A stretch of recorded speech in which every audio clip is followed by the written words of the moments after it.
स्वागत है आपका अपना सपना जेआरएफ पर, जहां हम तैयारी करते हैं for CSIR net life science. आज के इस वीडियो में एक बेहद ही इंपॉर्टेंट टॉपिक मेंस्ट्रुअल साइकिल को हम पढ़ने वाले हैं, जो कि यूनिट नंबर 7 एनिमल फिजियो का एक बेहद ही इंपॉर्टेंट टॉपिक है। सो आज इस टॉपिक को हम पढ़ेंगे भी, साथ साथ यहाँ से नेट में जो क्वेश्चन आए हैं उनको भी डिस्कस करेंगे और अलग क्वेश्चन भी मैं लेकर के आई हूँ, जिससे कि ये टॉपिक आपका अच्छे से बिल्कुल रिवाइज भी हो जाए, प्रैक्टिस भी हो जाए। अगर आपने टॉपिक पढ़ रखा है तो आपका एज सच रिविजन हो जाएगा और क्वेश्चन प्रैक्टिस हो जाएंगे। अगर आपने ये टॉपिक केवल पढ़ा है तो इस वीडियो में आपके क्वेश्चन प्रैक्टिस भी मैं करवा दूंगी। तो वीडियो थोड़ा सा लेंथी हो सकता है क्योंकि टॉपिक थोड़ा बड़ा है, समझाने में भी टाइम लगता है, तो थोड़ा धीरज बना के देखना वीडियो को और बिल्कुल ध्यान से पढ़ना है। चलिए तो वीडियो अपने स्टार्ट करते हैं with this topic menstrual cycle. बिल्कुल बेसिक से लेकर एडवांस तक हम जाएंगे, जैसे कि हर एक वीडियो में हम ऐसा करते हैं।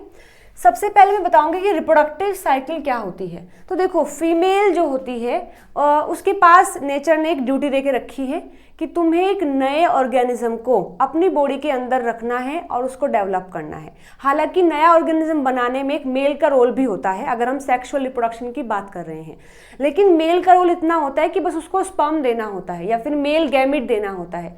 बाकी की जो सारी प्रोसेस है उसके डेवलपमेंट की, वो फीमेल के अंदर होती है। ठीक है, तो यहाँ पर उस फीमेल के अंदर एक साइकिल रन होती है जिसको रिप्रोडक्टिव साइकिल बोलते हैं, जिस साइकिल के दौरान वो फीमेल अपने आप को प्रिपेयर करती है इस ड्यूटी को पूरा करने के लिए। उसका काम क्या है कि जैसे मेल गैमेट आएगा, उसके पास फीमेल गैमेट है, फ्यूजन होगा तो एक नया जाइगोट वहां बनता है, फिर एक नए ऑर्गेनिज्म की शुरुआत होती है। उस नए ऑर्गेनिज्म को डेवलप करना, जब तक भी उसका गेस्टेशन पीरियड है वहां तक उसको अपने आप को प्रिपेयर करना पड़ता है। ठीक है, सो इस साइकिल के दौरान ऐसा ही होता है कि जो फीमेल गैमेट है वो फॉर्म होगा और बाकी की जो चीजें जो जरूरी हैं वो भी डेवलप होती हैं। ठीक है, सो देखिए, the reproductive cycle is that cycle that prepare a female primates body for the pregnancy. जो प्राइमेट एक ऑर्डर होता है, उनमें जो फीमेल होती हैं वो अपने आप को प्रिपेयर करती हैं प्रेगनेंसी के लिए। The cycle is controlled by hormone from the hypothalamus, anterior pituitary and gonadal ovarian steroids। और यहाँ पर ये सारी प्रोसेस करने के लिए हॉर्मोन्स का रोल होता है। हाइपोथैलेमस से हार्मोन आते हैं, एंटीरियर पिट्यूटरी से हार्मोन आते हैं, और जो गोनेड्स होते हैं, मतलब कि जो ओवरी होती है इन फीमेल, वहाँ से हार्मोन फॉर्म होते हैं। ठीक है, सो this is called reproductive cycle. अब यहाँ पर ये जो क्लास है, अगर हम बात करते हैं किंगडम एनिमेलिया की, किंगडम एनिमेलिया में बहुत सारे फाइलम है, सच आई थिंक 11 फाइलम है। 11 में सबसे लास्ट वाला जो है वो है कॉर्डेट। सो कॉर्डेट फाइलम में क्लास होती है मेमेलिया, उसमें भी अदर बहुत सारी क्लासेस है, लेकिन लास्ट में जो एडवांस वाली होती है वो है क्लास मेमेलिया।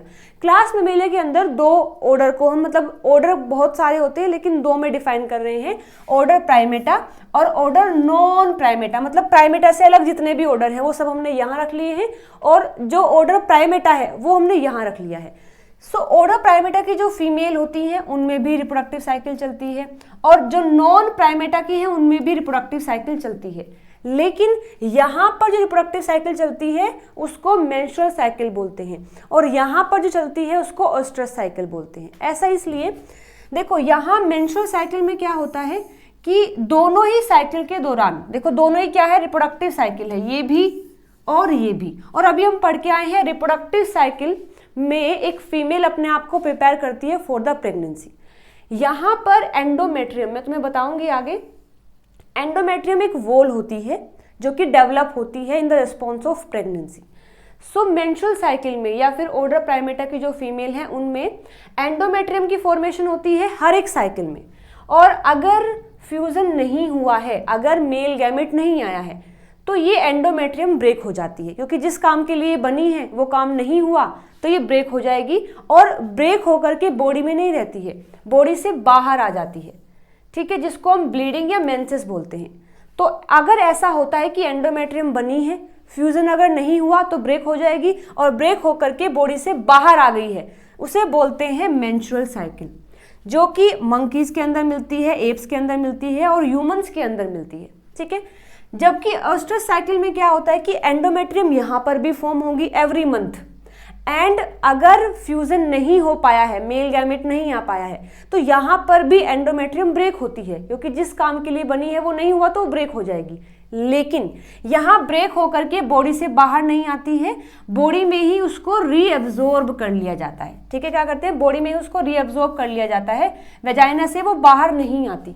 जैसे एग्जाम्पल है रैट्स है, माइस है, हॉर्स एंड पिग्स है।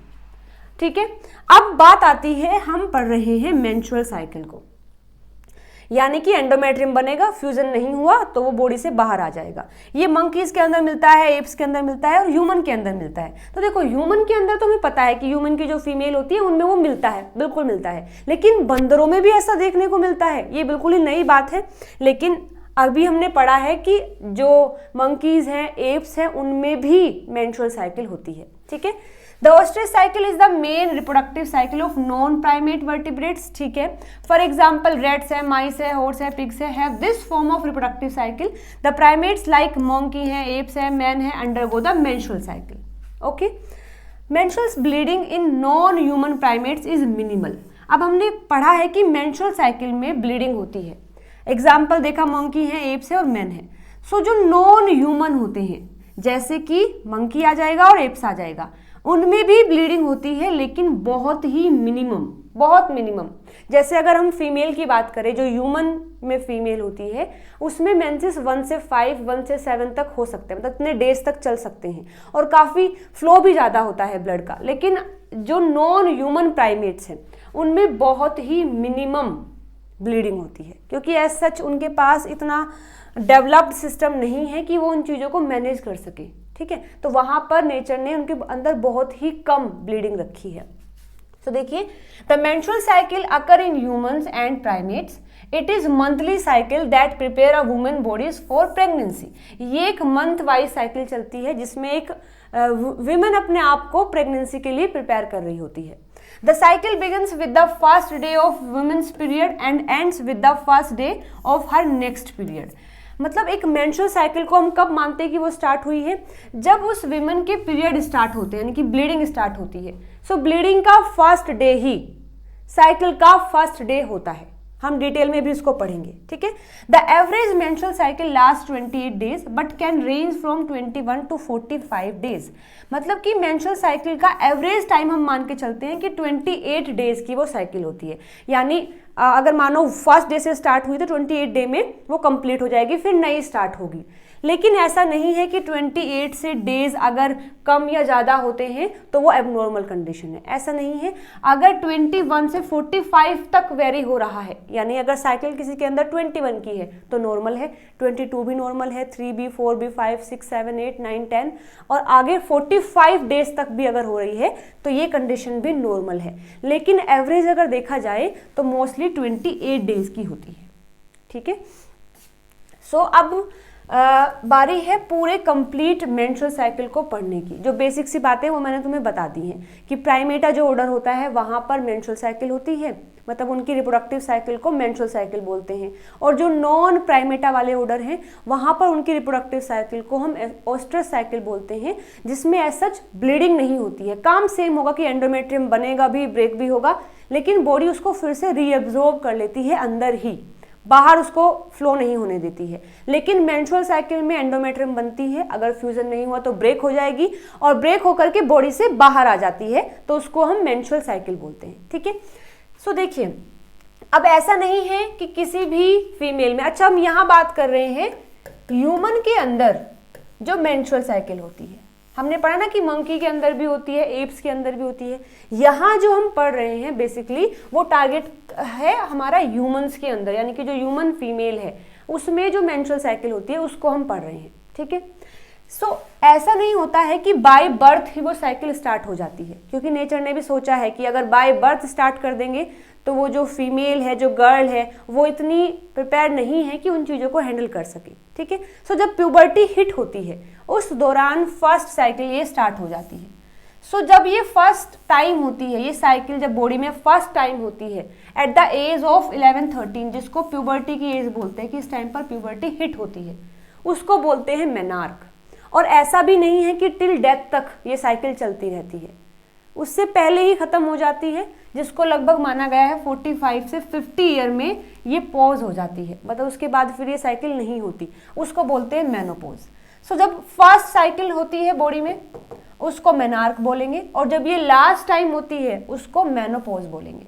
ठीक है, हम मान के चल रहे हैं कि ये साइकिल रिपीट होती है on an average of 28 days. हम मान रहे हैं, लेकिन जरूरी नहीं है कि ये नॉर्मल है। 21 से 45 तक एक्सीड करना भी नॉर्मल कंडीशन है, लेकिन जो साइकिल हम यहाँ पढ़ेंगे वो 28 डेज को टारगेट करके पढ़ रहे हैं। ठीक है, सो देखो 28 डेज या फिर 21, 35, 45 डेज तक नॉर्मल है। इस दौरान होता क्या है, इस दौरान बेसिकली दो साइकिल साथ में रन होती हैं, ovarian cycle and uterine cycle. इस दौरान दो साइकिल साथ में रन होंगी, ovarian cycle and uterine cycle. अब देखो एक बार, ये जो मेंस्ट्रुअल साइकिल है हमने पढ़ा है कि उसमें दो साइकिल साथ में रन होती हैं, एक ओवेरियन साइकिल और एक uterine cycle. Ovarian cycle ovary में रन होती है। यहाँ पर काम क्या है, बस दो काम है, ओवम को फॉर्म करना, ओवम यानी एग यानी फीमेल गैमेट, उसको फॉर्म करना और रिलीज कर देना, ये होता है ओवेरियन साइकिल में। और यूट्राइन साइकिल में एंडोमेट्रियम की फॉर्मेशन होना और उसका ब्रेक होना, क्योंकि हम यहाँ क्या पढ़ रहे हैं, मेंस्ट्रुअल साइकिल कब होगी ये, मतलब ब्लीडिंग वाला फेज कब आएगा, यदि फ्यूजन नहीं हुआ है, और अगर फ्यूजन नहीं हुआ तो एंडोमेट्रियम ब्रेक हो जाती है।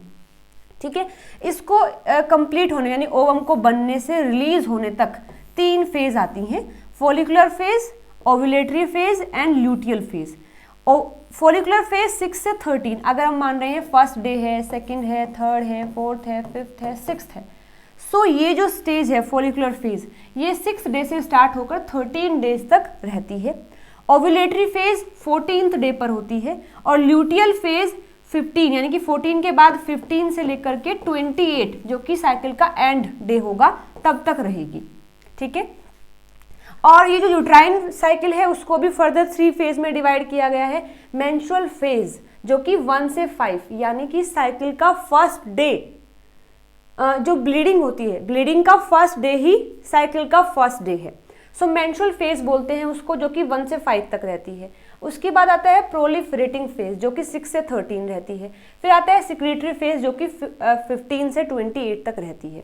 और ये दोनों ही साइकिल साथ में रन हो रही होती हैं, ये ओवरी में और ये यूट्रस में। ठीक है, देखो एक बार ये स्ट्रक्चर में तुम्हें समझा रही हूँ। फीमेल रिप्रोडक्टिव सिस्टम, अगेन ये किसका है, ह्यूमन का है, क्योंकि हम ह्यूमंस के अंदर पढ़ रहे हैं। ठीक है, सो ये ह्यूमन का फीमेल का रिप्रोडक्टिव सिस्टम है। इसमें समझिए ये है ओवरीज, जो कि जिनको गोनैड भी बोलते हैं या फिर प्राइमरी सेक्स ऑर्गन बोलते हैं, क्योंकि इनका काम है ओवम की फॉर्मेशन करना, यानी जो गैमेट्स को बनाता है, जहां गैमेट्स बनते हैं उसको प्राइमरी सेक्स ऑर्गन बोलते हैं, और बाकी की जो चीजें होती हैं उनको सेकेंडरी सेक्स ऑर्गन बोलते हैं। सो यहाँ 2 ओवरी होती हैं और दोनों का काम होता है टू फॉर्म द ओवम यानी फीमेल गैमेट। इसके बाद ये है फैलोपियन ट्यूब, जिसमें यहाँ एग आता है और आकर के यहाँ इंतजार करता है स्पर्म के लिए। जैसे यहाँ स्पर्म आता है तो फ्यूजन होता है, फ्यूजन होकर के चीजें यहाँ पर इम्प्लांट हो जाती हैं।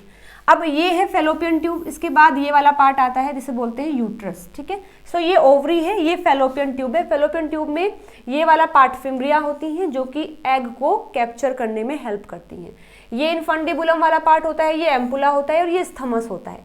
फिर ये ओपन हो जाता है यहाँ यूट्रस में। यूट्रस में भी 3 पार्ट होते हैं, 3 पार्ट होते हैं, यूट्राइन फंडस दिस वन, ये बीच वाला पार्ट इसको यूट्राइन बॉडी या फिर यूट्राइन कैविटी बोलते हैं, और थर्ड पार्ट होता है सर्विक्स। तो यूट्रस में ये 3 पार्ट होते हैं, सर्विक्स, फंडस एंड कैविटी। यहाँ पर यूट्रस के ये तो हमने पार्ट पढ़े हैं। यूट्रस में 3 वॉल होती हैं, एंडोमेट्रियम, मायोमेट्रियम, पेरीमेट्रियम। ये सबसे बाहर वाली होती है, इसको पेरीमेट्रियम बोलते हैं। जो मिडल में होती है इसको मायोमेट्रियम बोलते हैं, और जो बिल्कुल यहाँ पर होती है उसको एंडोमेट्रियम बोलते हैं, जिसकी बात अभी हमने करी थी कि एंडोमेट्रियम बनता है और ब्रेक होता है। सो मेंस्ट्रुअल साइकिल के दौरान ये जो एंडोमेट्रियम है ये बनती है और ब्रेक होती है। बाकी दोनों वॉल जो हैं इनको कोई इफेक्ट नहीं पड़ता, नहीं, ना ही तो ये बनती हैं हर बार, ना ही ब्रेक होती हैं। बस हर बार एंडोमेट्रियम बनती है, फ्यूजन अगर नहीं हुआ तो वो बॉडी से बाहर आ जाती है। ठीक है, और ये कैनाल है, सर्विकल कैनाल, और ये वाला पार्ट है वेजाइना। सो ये है फीमेल रिप्रोडक्टिव सिस्टम। सो यूट्राइन साइकिल कहाँ चलेगी, यहाँ पर यूट्रस में, और ओवेरियन साइकिल कहाँ चलेगी, यहाँ ओवरी में। इसका काम क्या है ओवेरियन साइकिल का, ओवम को फॉर्म करना। यहाँ पर पूरा प्रोसीजर चलता है जिसमें ओवम फॉर्म होता है और वो रिलीज होकर के यहाँ आ जाता है, दिस इज ओवेरियन साइकिल। और यूट्राइन साइकिल में क्या होता है कि ये जो एंडोमेट्रियम है इसकी फॉर्मेशन होती है। अगर फ्यूजन नहीं हुआ ये ब्रेक होकर के वेजाइना से बाहर आ जाती है। This is uterine cycle. और समहाउ अगर फ्यूजन हो जाता है, यहाँ पर एग है, स्पर्म आ गया है, जाइगोट बन गया है, तो वो जाइगोट आकर के यहाँ इम्प्लांट हो जाता है। इसीलिए एंडोमेट्रियम बना है, इसीलिए क्योंकि उसे पता है कि अगर फ्यूजन हो गया तो जो ब्लास्टोसिस्ट आएगा, जो एम्ब्रियो आएगा, वो मुझसे ही आकर के अटैच होगा और मुझसे ही खाना मांगेगा। तो मैं खाना देने के लिए अपने आप को तैयार कर रही हूँ। और अगर फ्यूजन नहीं हुआ तो फिर कोई जरूरत नहीं है इसकी, तो ये ब्रेक होकर के बॉडी से बाहर आ जाते हैं। Okay, so this is female reproductive system. So हमने पढ़ा है कि यूट्रस की 3 वॉल्स होती हैं। पेरीमेट्रियम जो कि एक्सटर्नल और थिन मेम्ब्रेन होती है जो यूट्रस को कवर करती है। मायोमेट्रियम मिडल थिक लेयर होती है। देखो ये थिन है और आउटर है, ये मिडल है और थिक लेयर है जो कि स्मूथ मसल्स की बनी होती है, जो हेल्प करती है डिलीवरी में। जब एक पूरे बेबी की फॉर्मेशन हो जाती है और उसका डिलीवरी होता है, उस दौरान ये जो मायोमेट्रियम है ये कॉन्ट्रैक्शन करती है, यानी प्रेशर लगाती है ताकि बेबी को बाहर पुल किया जा सके। फिर है एंडोमेट्रियम, इनर होती है और ग्लैंडुलर होती है, यानी कि इसमें ग्लैंड्स प्रेजेंट होती हैं। That line the uterine cavity, जो कि कैविटी, ये जो है ना यूट्राइन कैविटी, इसको लाइन करती है। And undergoes cyclic change during the menstrual cycle.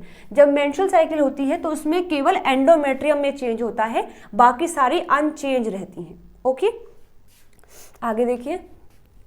तो यहाँ पर देखो मेंस्ट्रुअल साइकिल है, मैंने बस ये तुम्हें बताने के लिए, समझाने के लिए डायग्राम रखा है, इसको डिटेल में भी हम समझेंगे। सो साइकिल का फर्स्ट डे कब होता है? साइकिल का फर्स्ट डे होता है जब पीरियड्स यानी ब्लीडिंग का फर्स्ट डे है। अब ब्लीडिंग कब होती है? जब एंडोमेट्रियम ब्रेक हो जाती है, तब आकर के वो बॉडी से बाहर निकलती है, उसको हम ब्लीडिंग बोलते हैं। सो जब ब्लीडिंग का फर्स्ट डे है उसको हम साइकिल का फर्स्ट डे बोलते हैं। लेकिन फिर सवाल आता है कि एंडोमेट्रियम अब ब्रेक हुई है, वो बनी कब थी? वो बनती है लास्ट साइकिल में। यानी एक साइकिल को हम कहाँ से कहाँ तक मानेंगे? ब्लीडिंग हुआ, जितना भी एंडोमेट्रियम पहले बना था वो सब ब्रेक होकर के देखो बॉडी से बाहर आ गया है और एंडोमेट्रियम फिर से थिन हो गई है। ठीक है, और फिर यहाँ 7वें डे से वो फिर से थिक होना स्टार्ट करती है, क्योंकि उसको उम्मीद है कि चलो ठीक है, लास्ट टाइम स्पर्म नहीं आया, हो सकता है अब की बार आ जाए, तो मुझे फिर से अपने आप को तैयार करना पड़ेगा। तो ये फिर से थिक होना स्टार्ट कर देती है, इस तरीके से थिक होती है, कंप्लीट थिक हो जाती है यहाँ तक। तो ये एक साइकिल है। अब अगर इस दौरान भी फ्यूजन नहीं हुआ, देखो उसने अपने आप को तैयार कर लिया है कि फ्यूजन होगा, मेल गैमेट आएगा, फ्यूजन होगा और फिर मेरे पास आकर के एम्ब्रियो इम्प्लांट हो जाएगा, लेकिन अब की बार भी नहीं हुआ, तो ये फिर से ब्रेक हो जाती है। और जब ये फिर से ब्रेक होगी उसको हम नेक्स्ट साइकिल कहेंगे। ठीक है, उसको हम नेक्स्ट साइकिल कहेंगे। यानी इस साइकिल में जो ब्लीडिंग हुई है, एंडोमेट्रियम जो ब्रेक हुआ है, बेसिकली वो लास्ट साइकिल में बना है, यहाँ ब्रेक हुआ है तो उसको हम न्यू साइकिल बोल देते हैं। ऐसे यहाँ पर हुआ है कि ब्रेक हुआ है, हम नई साइकिल बोल रहे हैं, लेकिन जो एंडोमेट्रियम ब्रेक हो रही है वो बनी कब है? वो लास्ट साइकिल में बनी होगी। ठीक है, तो बस इस डायग्राम को केवल इतना ही समझो, बाकी सारी चीजें मैं डिटेल में बताऊंगी तुम्हें। बस यहाँ बताने का मोटिव ये है कि साइकिल का फर्स्ट डे मेंसेस या फिर ब्लीडिंग का फर्स्ट डे होता है, एंडोमेट्रियम ब्रेक हो रही होती है, लेकिन वो एंडोमेट्रियम बनी कब है? लास्ट साइकिल में, या फिर इस साइकिल का जो एंडोमेट्रियम बना है बनने तक बस साइकिल है। जब वो ब्रेक होगी तो नई साइकिल को हम कहेंगे कि अब नई साइकिल स्टार्ट हो गई है। ठीक है, ओके। अभी देखिए, अब ओवेरियन साइकिल क्या है?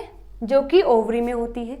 और ओवेरियन साइकिल में 2 फिनोमिना होते हैं, फॉर्मेशन ऑफ एग यानी ओवम यानी female gamete, and release of ovum into the fallopian tube. ठीक है, सो formation of egg is called oogenesis and release of egg into the fallopian tube is called ovulation. यानी ovarian cycle में oogenesis होगा और ovulation होगा। ठीक है, सो follicle starch, अच्छा ठीक है, मैं तुम्हें पहले ये बता देती हूँ, जो oogenesis है यानी फॉर्मेशन ऑफ एग का होना, ये बाय बर्थ से भी पहले स्टार्ट हो जाता है। हालांकि अगर हम बात करें formation of sperm in male, जो कि प्यूबर्टी हिट होने पर स्टार्ट होती है, टिल डेथ तक रहती है, लेकिन फीमेल में ऐसा नहीं होता। फीमेल में एग की फॉर्मेशन जब वो गर्ल अपनी मदर के यूट्रस में है तभी से स्टार्ट हो जाती है। यानी कि जब एक फीमेल या जब एक फीमेल अपने एम्ब्रियो फेज में होती है, अपनी मदर के यूट्रस में होती है, तभी से ही वहाँ एग की फॉर्मेशन स्टार्ट हो जाती है। तो देखो होता क्या है कि 2n सेल होते हैं जिनको हम oogoनियम बोलते हैं, जो आगे जाकर के एग की फॉर्मेशन में हेल्प करेंगे। तो ये oogoनियम है। इनमें क्या हुआ है कि 2n सारे ये जो ना अपने आप को माइटोसिस करके अपना नंबर बढ़ाते हैं। इसके बाद फिर यहाँ मियोसिस 1 होती है। Meiosis is the reduction division, जिसमें ये 2n से n हो जाएगा। तो एज सच यहाँ मियोसिस 1 स्टार्ट तो हो जाती है लेकिन कंप्लीट नहीं होती। हमें पता है मियोसिस 2 फेज में होती है, मियोसिस 1 एंड मियोसिस 2, लेकिन मियोसिस 1 यहाँ स्टार्ट तो हो जाती है। अच्छा, ये काम कहाँ चल रहा है? ये एम्ब्रियो फेज में। एक गर्ल है जो अपने मदर के यूट्रस में है, उसके भी जो ओवरी है वहां पर ये काम चल रहा है। वहां मियोसिस 1 स्टार्ट हो गई है लेकिन कंप्लीट नहीं हुई है। इसको हम बोल देंगे प्राइमरी oocyte, प्राइमरी oocyte। फिर उस बेबी का उस बेबी का बर्थ हो जाता है, उस गर्ल का बर्थ हो जाता है। जब बर्थ होता है तो उसकी ओवरी में बहुत सारे प्राइमरी oocyte प्रेजेंट होते हैं। वो ऐसे ही रहेंगे कब तक? उसके बर्थ से लेकर जब तक प्यूबर्टी हिट नहीं हो जाती है, 11 से 13 साल तक वो ऐसे ही रहेंगे प्राइमरी oocyte, मतलब कि मियोसिस 1 की फेज में जो कि कंप्लीट नहीं हुई है, ऐसे ही रहेंगे। फिर जैसे ही प्यूबर्टी हिट होती है सो मियोसिस 1 कंप्लीट हो जाता है और ये प्राइमरी oocyte कन्वर्ट हो जाता है सेकेंडरी oocyte में, यानी कि एन फॉर्म में, और एक बनती है पोलर बॉडी जो कि आगे जाकर के डिजेनरेट हो जाती है। अब ऐसे ही रहता है और ऐसा ही सेकेंडरी oocyte ओवरी से बाहर निकल करके आ जाता है। हालांकि हम पढ़ते हैं कि ओव्यूलेशन में रिलीज ऑफ एग होता है, लेकिन बेसिकली वो एग है ही नहीं, वो सेकेंडरी oocyte है, बट हम पढ़ते हैं ऐसा, ठीक है। अब ये ऐसे ही रहेगा। अगर फ्यूजन हो जाता है, यानी कि स्पर्म अगर आ गया है, तो स्पर्म आकर के जब सेकेंडरी oocyte को टच करता है फ्यूज करने के लिए, तब सेकेंडरी oocyte मियोसिस 2 कंप्लीट करती है और तब बेसिकली एग बनता है और तब स्पर्म फ्यूज करता है। यानी कि जो oogenesis की प्रोसेस है वो कई सारे फेज में कंप्लीट होती है। स्टार्ट कब हो जाएगी? जब वो फीमेल अपने एम्ब्रियो स्टेज में होती है और प्राइमरी oocyte तक रहेगा। फिर सेकेंडरी oocyte कब बनेगा? जब प्यूबर्टी हिट करेगी तब वो सेकेंडरी oocyte बनेगा। और सेकेंडरी oocyte से ओवम कब बनेगा? यदि स्पर्म आ जाता है और फ्यूज करने के लिए सेकेंडरी oocyte को टच करता है, उस दौरान सेकेंडरी oocyte अपना मियोसिस 2 कंप्लीट करके एग में कन्वर्ट हो जाता है, ठीक है। तो यहाँ तक कोई डाउट है तो बताइए मुझे, कमेंट करके बता सकते हैं आप अगर कोई डाउट इस पूरे लेक्चर में कहीं रहता है, ठीक है।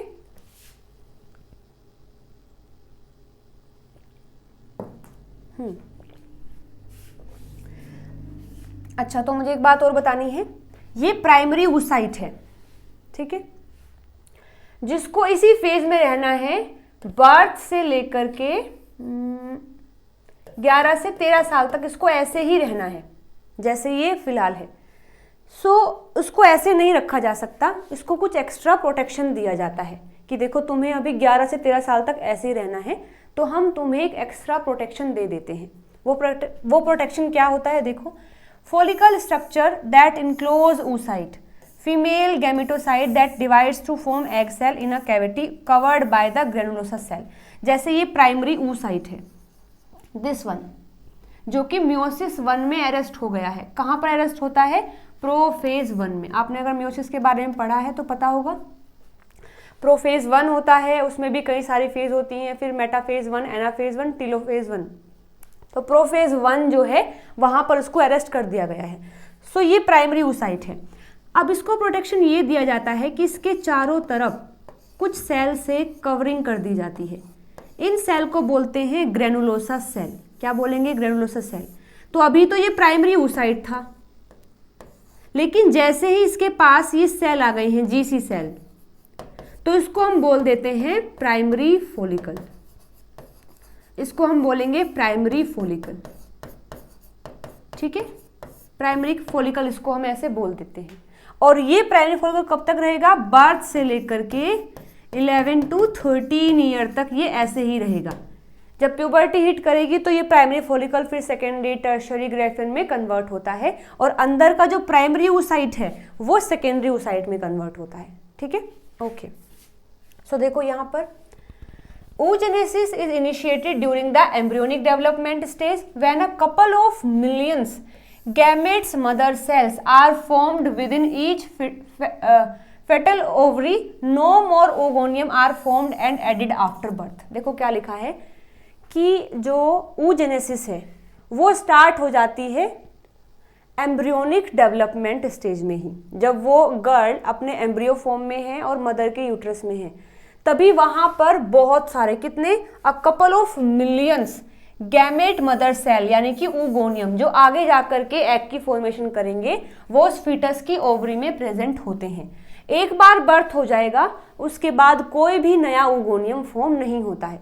तो उनको पता है कि बर्थ होने के बाद हम नहीं फॉर्म हो पाएंगे, तो ये पहले ही बहुत सारी यानी मिलियंस में फॉर्म हो जाती हैं। ठीक है, दीज सेल्स स्टार्ट डिवीजन। अब ये जो सेल हैं डिवीजन को स्टार्ट कर देते हैं और प्रोफेज 1 में आ जाते हैं, लेकिन वहीं पर उनको फिर अरेस्ट कर दिया जाता है कि नहीं, अभी नहीं करना है, यहीं पर रुक जाओ। तो उनको रोक दिया जाता है। फिर उनको बोलेंगे प्राइमरी oocyte, यानी पहले क्या थे वो oogoनियम।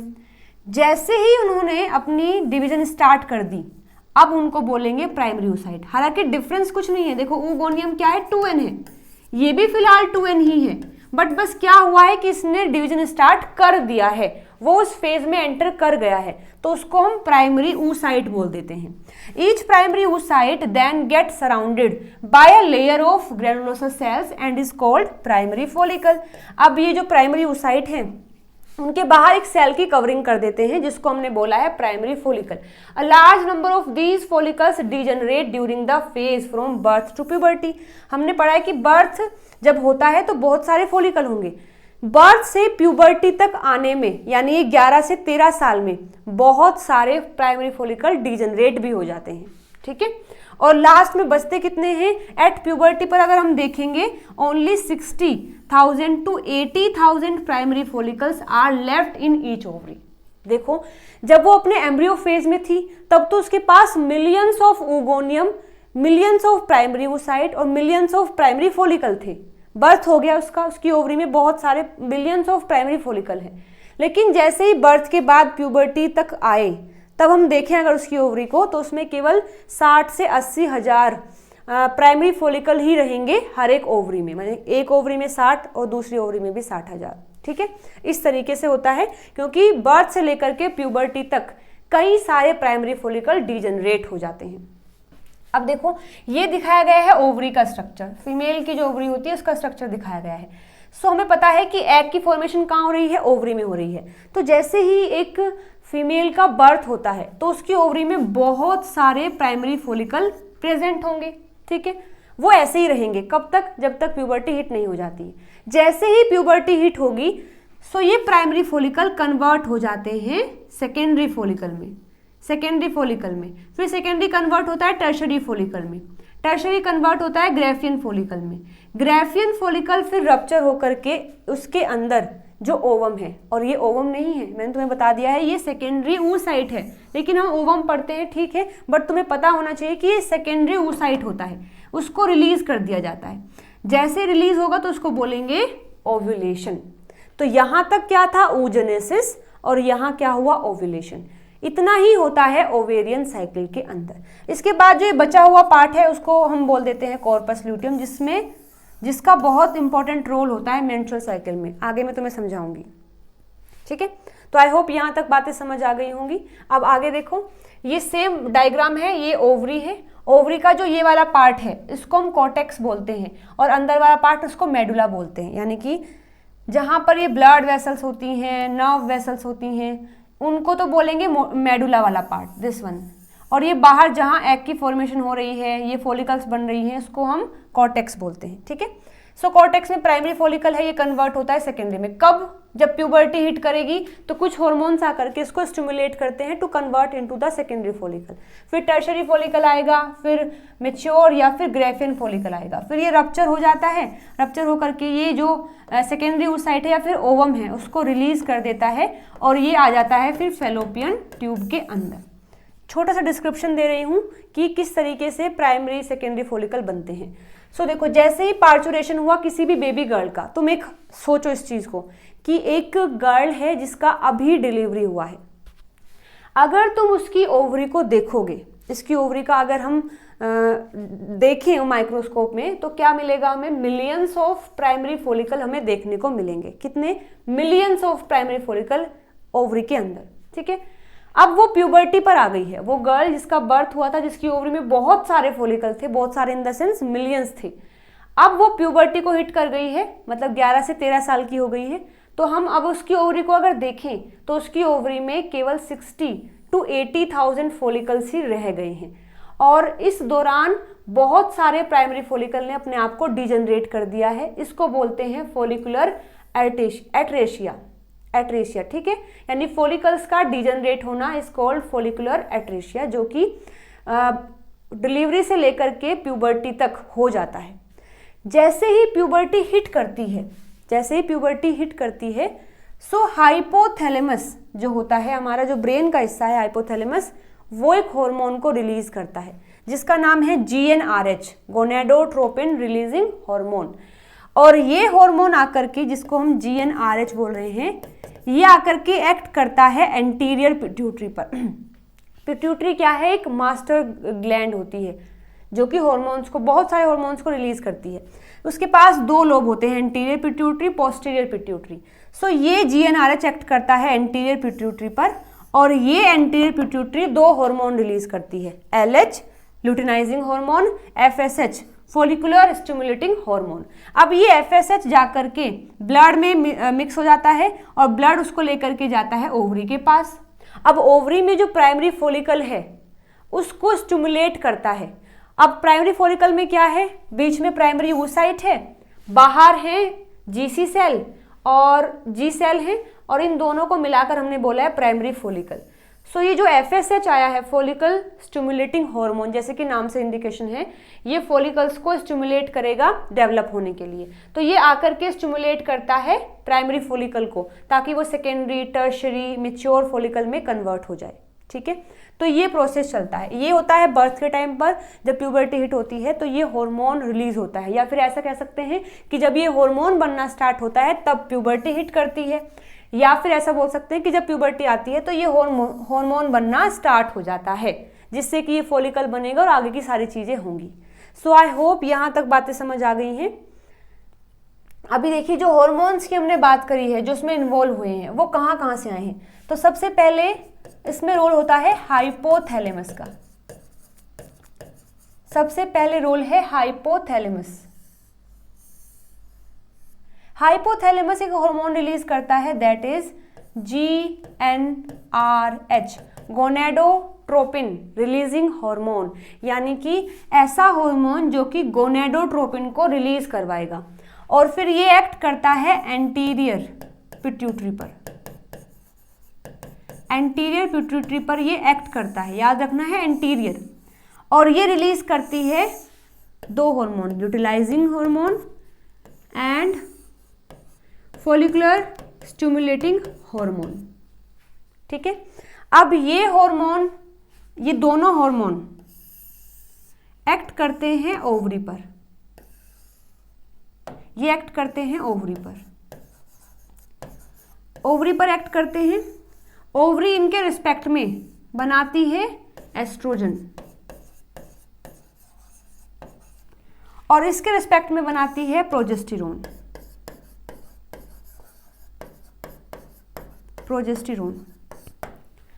ठीक है, यानी कि FSH जाकर के ओवरी में जो फॉलिकल्स हैं उनको स्टिमुलेट करता है, और फिर वो फॉलिकल्स बनाते हैं एस्ट्रोजन, और फिर ये एस्ट्रोजन क्या करता है वो भी मैं तुम्हें बताऊंगी।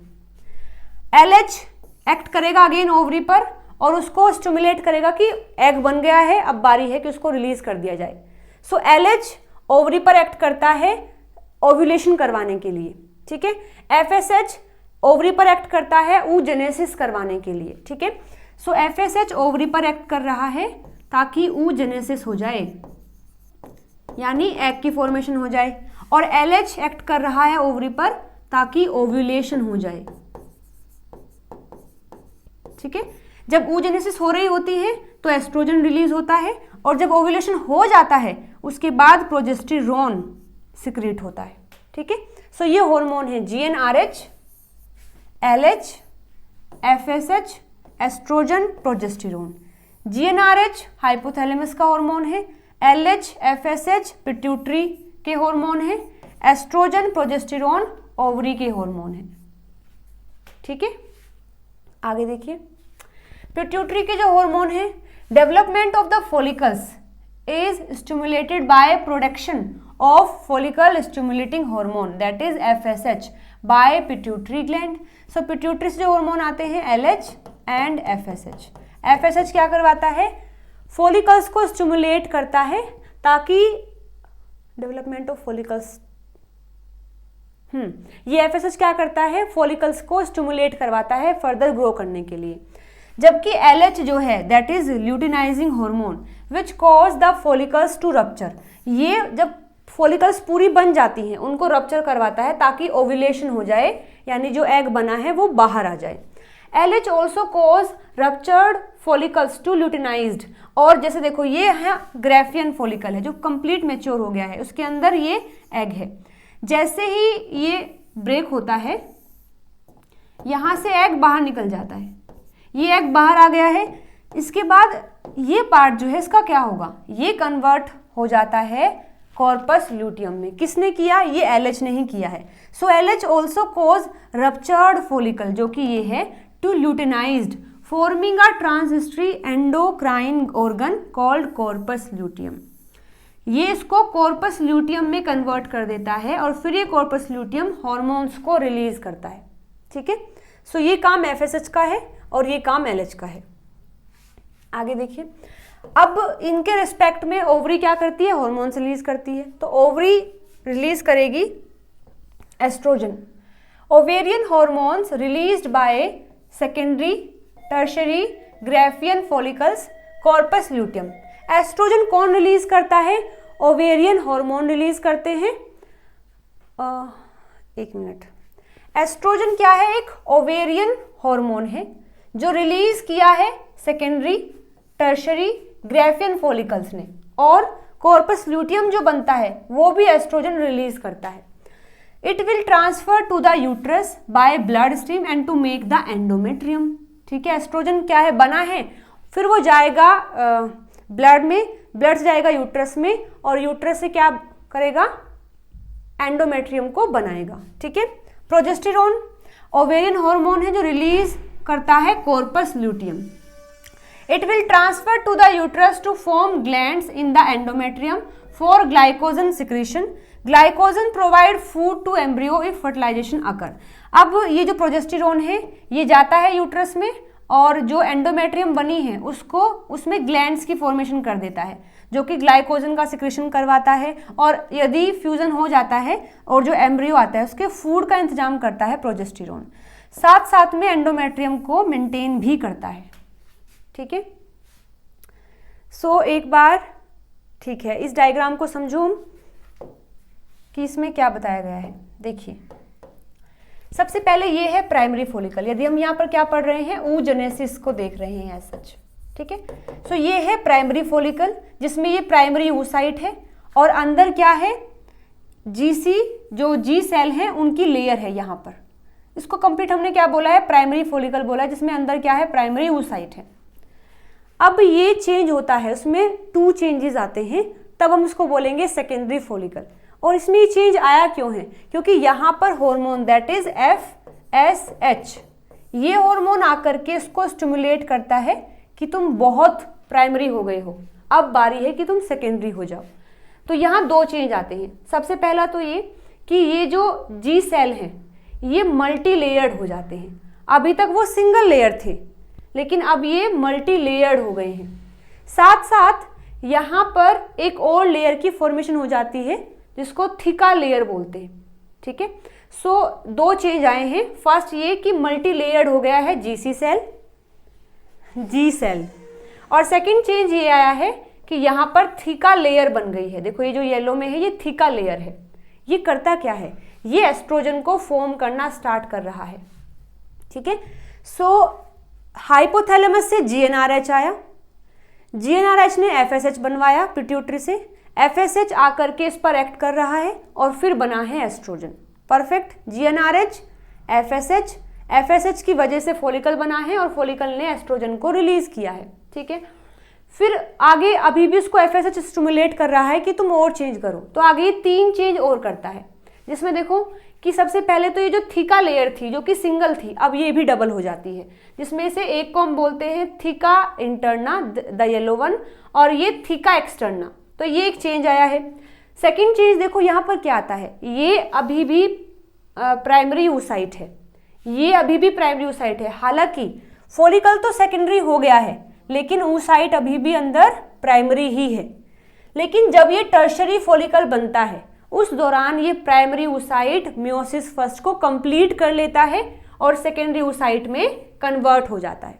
ठीक है, तो फर्स्ट चेंज ये आया है कि अंदर का जो प्राइमरी oocyte था अब वो भी सेकेंडरी oocyte में कन्वर्ट हो गया है, this is the first change. Second ये आया है कि जो थीका की लेयर जो कि सिंगल लेयर थी अब वो डबल हो गई है, theca interna theca externa, this is the second change.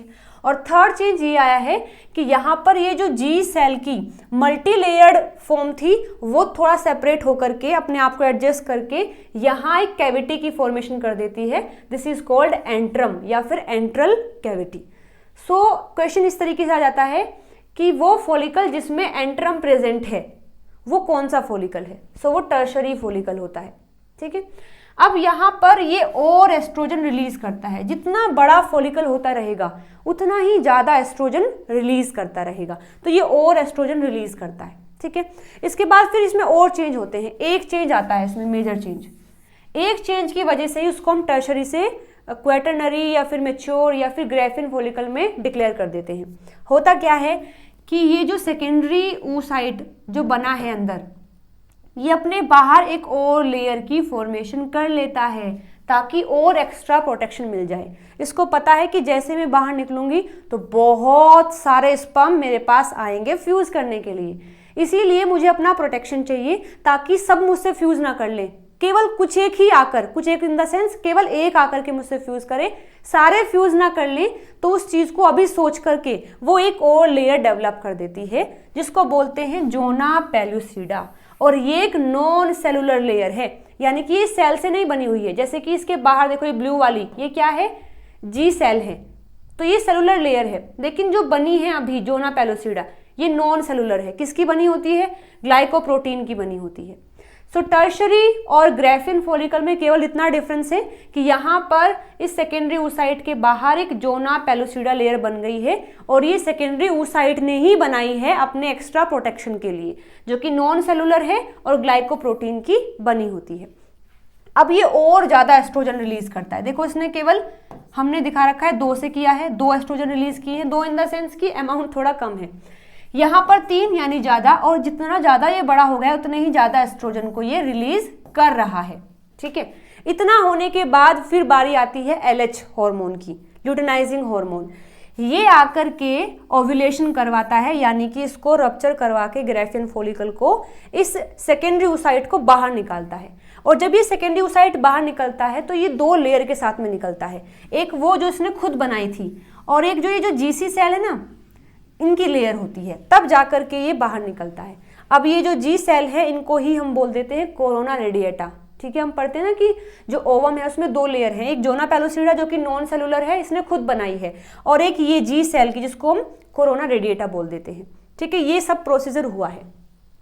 तो यहाँ पर ये जो एस्ट्रोजन बना है इसका क्या काम है, अब ये एस्ट्रोजन बनता रहेगा और ब्लड में मिक्स होता रहेगा, ब्लड में मिक्स होकर के ये जाएगा यूट्रस के पास कि देखो मैंने एग बनाना स्टार्ट कर दिया है, अब कभी भी स्पर्म आ सकता है, फ्यूजन हो सकता है, तो तुम भी अपना एंडोमेट्रियम बनाना स्टार्ट कर दो।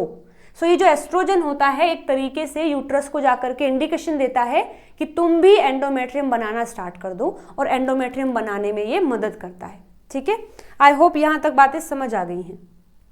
सो FSH क्या कर रहा है, स्टिमुलेट कर रहा है ओवरी को टू सिक्रीट द एस्ट्रोजन। ठीक है, टू सिक्रीट द एस्ट्रोजन, और LH स्टिमुलेट कर रहा है ओवरी को टू सिक्रीट द प्रोजेस्टेरोन। कैसे, ये जो कॉर्पस ल्यूटियम बना है ना यहाँ पर ये आगे जाकर के प्रोजेस्टेरोन बनेगा। सो बेसिकली प्रोजेस्टेरोन किसने बनवाया, LH ने। LH ने आकर के ओव्यूलेशन करवाया, कॉर्पस ल्यूटियम बनाया, ये रिलीज कर रहा है प्रोजेस्टेरोन। और बेसिकली एस्ट्रोजन किसने बनवाया? FSH ने, क्योंकि FSH इसको स्टिमुलेट कर रहा है, फिर ये बना है, ये बना है, ये बना है, तभी तो एस्ट्रोजन बना है। ठीक है, सो FSH स्टिमुलेट करता है ओवरी को कि तुम सिक्रीट करो एस्ट्रोजन, LH स्टिमुलेट करता है ओवरी को कि तुम सिक्रीट करो प्रोजेस्टेरोन। एस्ट्रोजन क्या करता है? एंडोमेट्रियम की फॉर्मेशन करवाने को कहता है, एंडोमेट्रियम की फॉर्मेशन करवाने के लिए कहता है, और प्रोजेस्टेरोन इसको मेंटेन करता है कि बन तो गया है, अब तुम ऐसे ही रहो, मेंटेन रहो। सो ये बनवाता है और ये मेंटेन करता है। आई होप यहाँ तक बातें समझ आ गई हैं। ठीक है, सो एक बार इसको देखो, मेंस्ट्रुअल साइकिल में ovarian cycle and uterine cycle.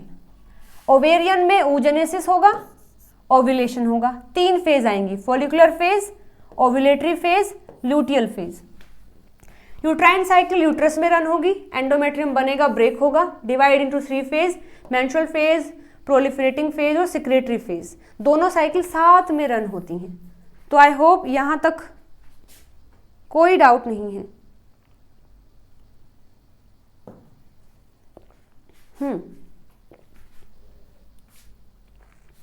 एक बढ़िया सा डायग्राम बनाते हैं जिसमें अब तक की सारी बातें कन्वे करते हैं।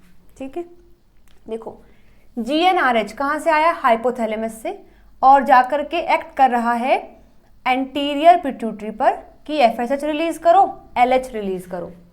FSH जाता है ओवरी में, ओवरी में यहाँ प्राइमरी फॉलिकल है, ये प्राइमरी फॉलिकल है, इसको स्टिमुलेट करता है कि तुम सेकेंडरी में कन्वर्ट हो जाओ, तो फिर ये सेकेंडरी में कन्वर्ट हो जाती है, फिर ये टर्शरी में कन्वर्ट होती है, फिर ये हो गई है ग्राफियन फॉलिकल। ठीक है, ये है ग्राफियन फॉलिकल। ये काम किया है FSH ने। साथ साथ में ये रिलीज करती हैं तीनों, सेकेंडरी, टर्शरी, ग्राफियन, ये रिलीज करते हैं एस्ट्रोजन। ई से दिखा रही हूं, एस्ट्रोजन। ठीक है, सो यहां से लगा करके यहां तक, this is first phase of ovarian cycle, क्योंकि ये ओवरी में चल रहा है, ये फर्स्ट फेज है, फॉलिकुलर फेज। ठीक है, जो कि ओवरी में चली है और उसमें फॉलिकल्स बने हैं। अब ग्राफियन फॉलिकल आ गया है जिसको FSH ने करवाया है। अब LH आएगा, अब LH आकर के, एक मिनट, LH आकर के इसको स्टिमुलेट करेगा कि तुम रप्चर हो जाओ, और रप्चर होकर के ये एग को बाहर निकाल देगा। ये देखो एग बाहर आ गया जिसके पास 2 लेयर हैं, zona pellucida and corona radiata. ये जो हुआ है इसको हम क्या बोलते हैं? यहां ओव्यूलेशन हुआ है, सो this is second phase, that is ovulatory phase. ठीक है, ओव्यूलेटरी फेज।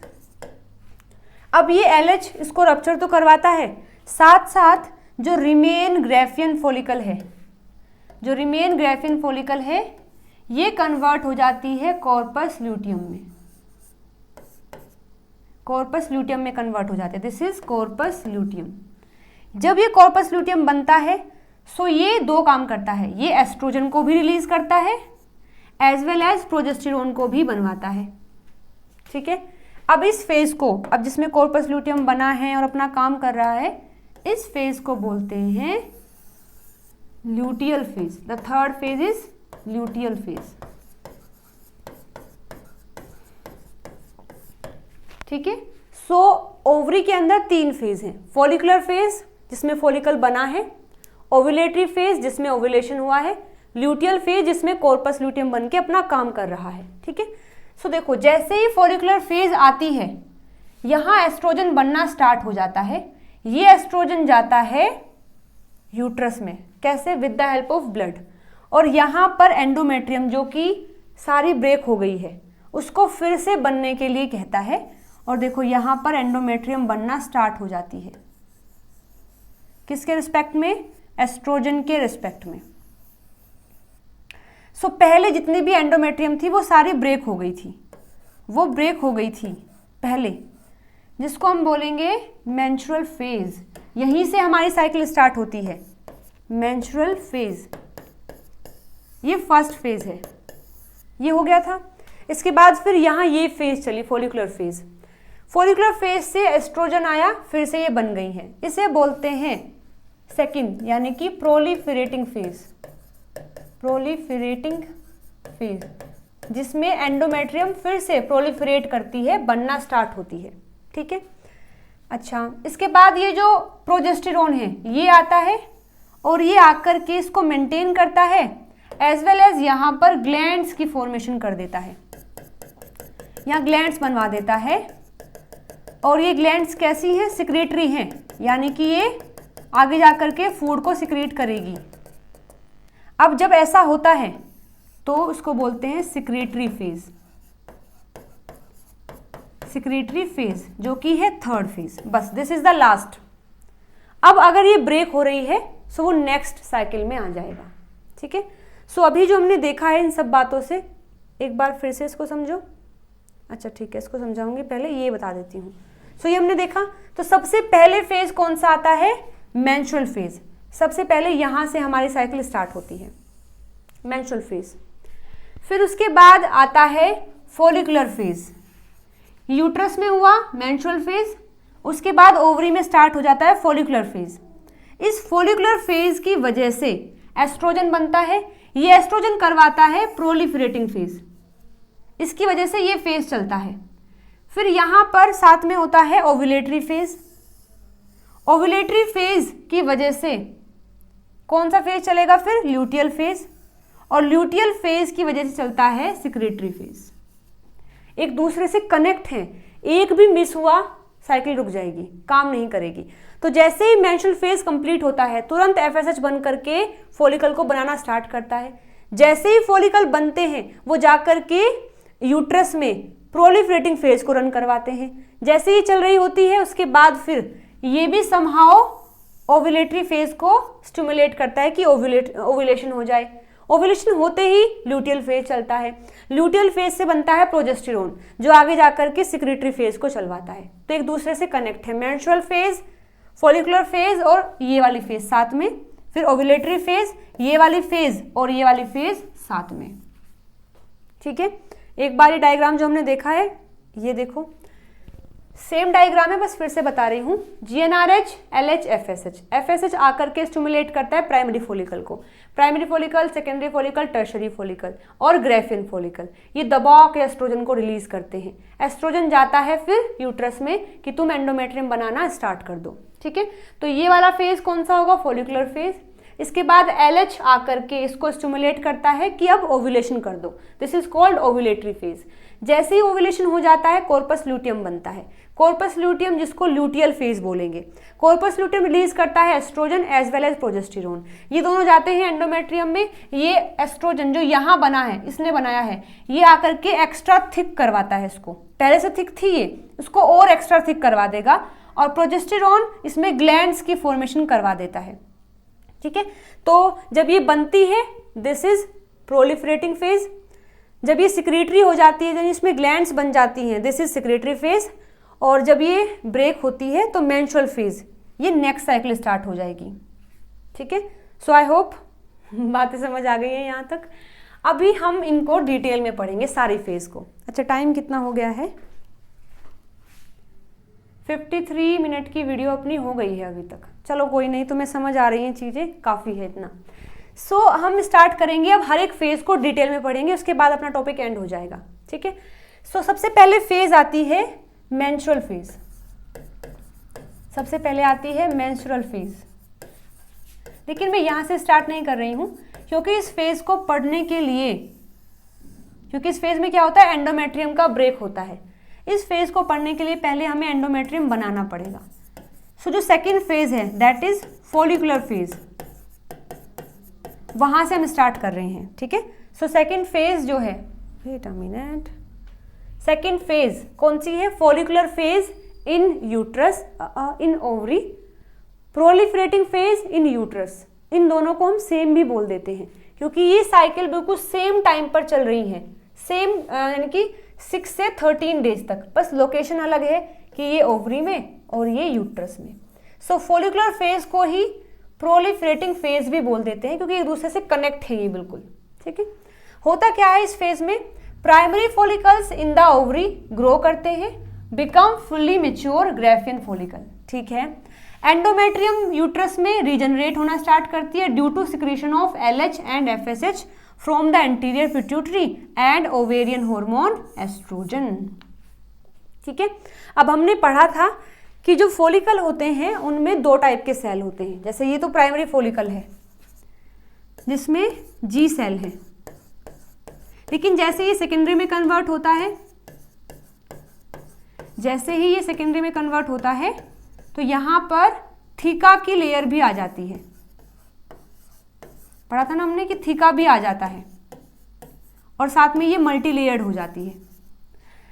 सो जैसे ही ये सेकेंडरी में कन्वर्ट होता है, सो जो LH हार्मोन है वो एक्ट करता है थीका सेल पर, इस वाले सेल पर ये एक्ट करता है और यहां से कोलेस्ट्रॉल को कन्वर्ट कराता है एंड्रोजन में। फिर ये एंड्रोजन डिफ्यूज होकर के यहाँ इस G सेल में आ जाता है। G सेल में आकर के ये androgen with the help of aromatase convert हो जाता है एस्ट्रोजन में, फिर ये एस्ट्रोजन को रिलीज करते हैं, ठीक है। सो सेकेंड फेज में ओवरी के अंदर फॉलिकल्स ग्रो करते हैं, ग्रो करने से वहां पर एस्ट्रोजन बनता है, फिर ये एस्ट्रोजन जाकर के एंडोमेट्रियम को बनवाता है। और एस्ट्रोजन कैसे बना है, LH FSH की वजह से। LH ने थीका सेल पर एक्ट किया, कोलेस्ट्रॉल जो है थीका सेल में उसको कन्वर्ट कर दिया एंड्रोजन में, एंड्रोजन डिफ्यूज हो जाता है G सेल में, G सेल में एंड्रोजन कन्वर्ट होता है एस्ट्रोजन में विद द हेल्प ऑफ एरोमेटेज, फिर ये एस्ट्रोजन बाहर रिलीज होकर के ब्लड में जाता है, ब्लड से फिर एंडोमेट्रियम की फॉर्मेशन कराता है यूट्रस में, ठीक है। ये देखो यहाँ पर ये डायग्राम थोड़ा सा और डिटेल में दिया गया है क्योंकि क्वेश्चन यहाँ से आते हैं। सो ये है अपना फॉलिकल, इस फॉलिकल में यहाँ थीका सेल है और यहाँ अंदर ये G सेल है। सो थीका सेल पर एक्ट करता है LH क्योंकि थीका सेल में LH के लिए रिसेप्टर होते हैं, LH के लिए रिसेप्टर होता है, LH उस पर बाइंड करता है, वहाँ CAMP वाला पाथवे चलता है जिसमें प्रोटीन काइनेज A बनता है, जो कि हम यूनिट नंबर 4 में पढ़ते हैं दिस पाथवे, ठीक है। GPCR से CAMP बनता है, फिर प्रोटीन काइनेज A बनता है। ये प्रोटीन काइनेज A आकर के कोलेस्ट्रॉल को कन्वर्ट करवाता है प्रोजिनोलिन में, फिर ये कन्वर्ट होता है 3-बीटा-HSD, इनकी फुल फॉर्म सारी यहाँ लिखी है वो बताऊंगी मैं तुम्हें। ये कन्वर्ट करता है इसको प्रोजेस्टेरोन में। अब ये प्रोजेस्टेरोन फिर with the help of CYP17A1 convert होता है एंड्रोस्टिनिडायोन में, ठीक है। और फिर यहाँ से ये 17 बीटा की हेल्प से कन्वर्ट हो जाता है टेस्टोस्टेरोन में, ये सीधा यहाँ भी डिफ्यूज कर जाता है और कन्वर्ट भी हो सकता है। अगर ये यहाँ डिफ्यूज कर गया है तो अगेन ये एंजाइम यहाँ पर भी है, ये कौन सा सेल है, ये GC सेल है। सो ये यहाँ आता है और अगेन 17-बीटा-HSD से कन्वर्ट होता है टेस्टोस्टेरोन में, फिर ये टेस्टोस्टेरोन सीधा यहाँ भी आ जाता है और बन भी जाता है, दोनों में ही, चाहे ये आए चाहे ये आए, with the help of CYP19A1 इन दोनों को कन्वर्ट कर देता है एस्ट्रोन में, एस्ट्राडायोल में, एस्ट्रोन में कन्वर्ट करता है और ये एस्ट्रोन फिर 17-बीटा-HSD की हेल्प से एस्ट्राडायोल में कन्वर्ट होता है जो समहाउ एस्ट्रोजन है, ठीक है। सो यहाँ पर भी देखो ये जो FSH है ये आकर के एक्ट करता है, CAMP पाथवे चलता है, प्रोटीन काइनेज A बनता है और यहाँ से ये जो कंपाउंड आया है इसको ये कन्वर्ट करवाता है टेस्टोस्टेरोन में या फिर एस्ट्रोन में और फिर यहाँ से कन्वर्ट होता है एस्ट्राडायोल में, ठीक है। सो ये जो स्टार लिखा है जो कि कोलेस्ट्रॉल को थीका सेल में कन्वर्ट कर रहा है प्रोजिनोलिन में, इसको बोलते हैं स्टेरॉइडजेनिक एक्यूट रेगुलेटरी प्रोटीन स्टार। फिर इसके बाद ये कन्वर्ट होता है यहाँ पर CYP17A1 में और साथ में यहाँ पर ये जो एक और एंजाइम दिया है इसका नाम है cholesterol side chain cleavage enzyme CYP11A1, जो कि दोनों मिलकर कन्वर्ट करते हैं कोलेस्ट्रॉल को प्रोजिनोलिन में। इसके बाद ये जो 3 बीटा HSD है, ये क्या है, 3 बीटा हाइड्रोक्सी स्टेरॉइड डीहाइड्रोजनेज, जो कि प्रोजिनोलिन को कन्वर्ट करता है प्रोजेस्टेरोन में। प्रोजेस्टेरोन फिर CYP cholesterol side chain protein 17A1 इसको कन्वर्ट करता है एस्ट्रोस्टिडायोन में, ठीक है। फिर यहाँ पर 17 बीटा HSD इसको कन्वर्ट कर देता है टेस्टोस्टेरोन में, तो ये यहाँ पर कन्वर्ट भी हो जाता है और सीधा यहाँ पे भी डिफ्यूज कर जाता है। यहाँ पर भी अगेन दिस हार्मोन आएगा और ये इसको इसमें कन्वर्ट कर देगा। फिर यहाँ पर CYP 19A1 आता है, इसी को ही हम एरोमेटेज बोलते हैं, इसी को हम एरोमेटेज बोलते हैं, जो कि आकर के इसको कन्वर्ट कर देगा एस्ट्रोन में और इसको कन्वर्ट कर देगा एस्ट्राडायोल में, ठीक है। जो एरोमेटेज है वो कौन सा है, CYP 450 एरोम और CYP 19A1 जो है दिस वन, ये एरोमेटेज होते हैं जो कि टेस्टोस्टेरोन को कन्वर्ट करता है एस्ट्रोजन में। यानी फीमेल के अंदर भी टेस्टोस्टेरोन बनता है, लेकिन इस एंजाइम की वजह से, एरोमेटेज की वजह से इसको कन्वर्ट कर दिया जाता है एस्ट्रोजन में, ठीक है। सो ये डिटेल हमने पढ़ लिया है कि किस तरीके से LH आता है, FSH आता है और काम करता है। अब यहाँ पर देखो GnRH, ये है फीडबैक इनहिबिशन, ये भी बहुत जरूरी है पढ़ना। तो GnRH ने FSH बनवाया, LH बनवाया। FSH ने क्या किया कि यहाँ पर जो प्राइमरी फोलिकल थे उनको स्टिमुलेट किया कि वो अपने आप को डोमिनेट करें, यानी कि कन्वर्ट हो जाए सेकेंडरी में, टर्शरी में, ग्रेफिन फोलिकल में। तो ये काम तो हुआ है। साथ साथ यहाँ पर जो G सेल होते हैं, फोलिकल में जो G सेल होते हैं, वो इनिबिन को भी रिलीज करते हैं और ये इनिबिन जाकर के FSH को रोक देता है, क्योंकि ऐसा नहीं है कि सारे फोलिकल हमें एक ही साथ में डेवलप करने हैं, कुछ एक ही डेवलप हो पाते हैं, ठीक है। और उन कुछ एक में से भी केवल एक ही आगे जाकर के सेकेंडरी, टर्शरी, ग्रेफिन फोलिकल में कन्वर्ट होता है, क्योंकि हमें एक ही एग चाहिए एक साइकिल में, बहुत सारे नहीं चाहिए। इसीलिए ये जो डोमिनेंट फोलिकल होता है उसके G सेल इनिबिन को रिलीज करते हैं ताकि FSH और ना बने। FSH और नहीं बनेगा तो बाकी जो फोलिकल है वो स्टिमुलेट नहीं होंगे, ठीक है। तो इस तरीके से यहाँ प्रोसेस चलती है, ये इनिबिन रिलीज कर देते हैं। अब जो सेकेंडरी, टर्शरी, ग्रेफिन फोलिकल हैं ये बनाते हैं एस्ट्रोजन को, ठीक है। और ये एस्ट्रोजन जाता है एंडोमेट्रियम यूट्रस में, ताकि जो एंडोमेट्रियम है उसको फिर से रीजनरेट करवाया जा सके, प्रोलिफरेट करवाया जा सके और उसकी थिकनिंग करवाई जा सके। साथ साथ एस्ट्रोजन FSH को भी इनिबिट करता है, ठीक है। ये बात भी तुम्हें याद रखनी है कि FSH को ये तो इनिबिट कर ही रहा है, साथ साथ जो सेकेंडरी, टर्शरी, ग्रेफिन फोलिकल से एस्ट्रोजन बना है ये FSH को भी इनिबिट करता है और साथ साथ यूट्रस में जाकर के थिकनिंग भी करवाता है। सो ये है कंप्लीट अपना सेकेंड फेज, ठीक है। जैसे देखो लिखा भी है, development of the follicles is stimulated by production of follicle stimulating hormone by the pituitary gland.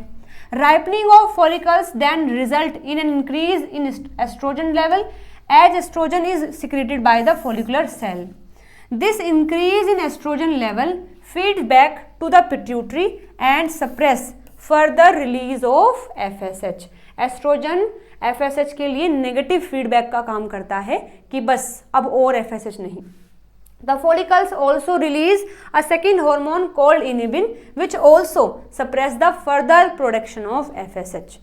और ऐसा क्यों हो रहा है, FSH को इतना दबाया क्यों जा रहा है?